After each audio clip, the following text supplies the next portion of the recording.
test. As we read through the question, we'll try and highlight the most important information. So we're told that we have a sample size of 36. That will be the n value in our binomial distribution. A probability of 20. That will be p, the probability of success. We're told that when the experiment is conducted, there was 1 success obtained. So I'm going to save that for later. The other things that we're told is the significance level is 1%, and we are testing whether the proportion has changed. Okay, this lets us know whether we're doing a one-tailed or a two-tailed test. If we have some wording that indicates either an increase or a decrease, then we have a one-tailed test.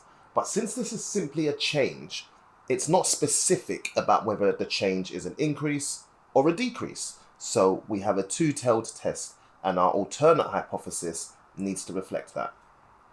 Okay, the first thing to write down, the hypotheses. P is always going to equal the probability that we've been given in the question, 0.2.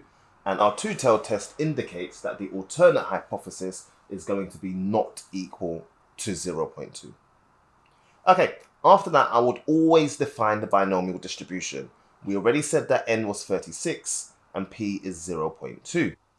From here, we can find the expectation, which is the n value multiplied by the p value, 36 multiplied by 0.2. And that gets us 7.2.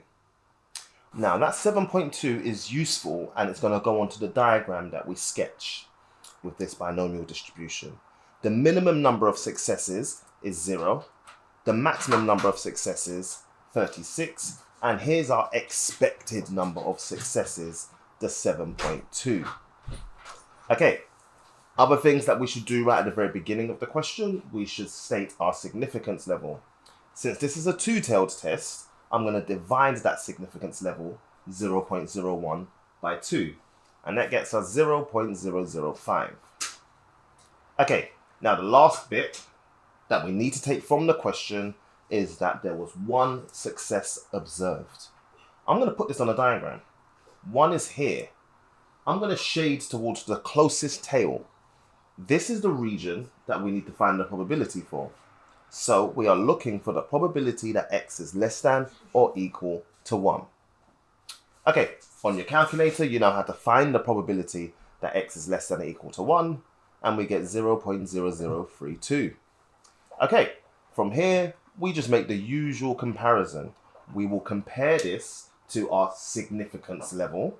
We will compare this to our 0.05 and decide if we have a significant result. 0.0032 is indeed smaller than 0.005. This is significant. If it's significant, that means we've got enough evidence to reject H0.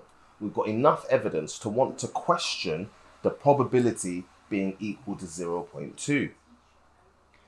In a typical exam question, there may well be some context, a story behind or to initiate the hypothesis test, and we would need a second line of conclusion referring to that story.